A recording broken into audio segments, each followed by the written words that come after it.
Dan Williams here, your mortgage consultant for life. Wanted to share with you a spreadsheet my business partner Todd Swanson created. And Todd likes to geek out in things and look at different numbers and how it impacts your finances. And I love doing the same thing. But Todd came up with this spreadsheet because we had a discussion about rebalancing your portfolio. In the investment world, and I'm not giving any investment advice here, but in the investment world, you at times rebalance your portfolio, whether it's from a few stocks to many or different types from stocks to bonds, bonds to stocks. But you look at the total of your investment portfolio and then you say, okay, am I over invested in one class of assets? And many people today are finding they're over invested in real estate. They have $1 million of equity, but only $100,000 saved in an investment account. So Todd said, what happens if you refinance every 5 years? And this is kind of interesting. Let's say the mortgage rates stay the same at 6%. We know it won't, but just for an example, look at the impact. I'm going to bump this up to a 10% rate of return, which is what historically we've averaged for the last 30 years approximately. And you can see if we get 10% and you would just invest the payment difference. Obviously, the payment difference is higher every time because you're refinancing this mortgage over 30 years, pay it down 30 years. So if you get that 10% rate of return over 30 years, you're going to have a $544,000 loan balance, which obviously can pay off your mortgage, plus you put an extra $200K in your pocket. You can also put it in a pre-tax account, and that number grows even faster.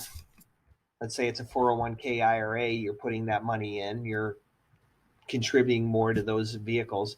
Then that gets up to 724. But this is the part of the spreadsheet that I love. I'm fascinated by. Let's say you refi and you take the money out. Let's bump the mortgage rate back up to 6%. And let's change this to 10. So every 5 years, you're taking this $34,000 out. Pay your loan down at 6%. Let's change all these to 6% so it just looks consistent.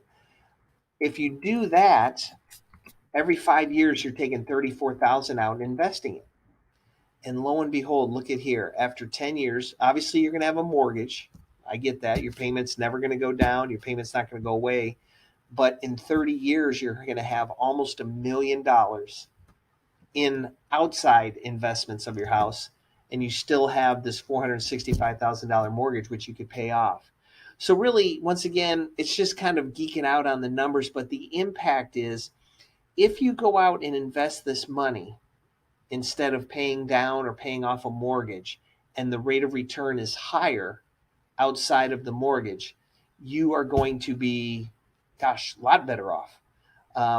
Once again, this one just kind of is amazing to me.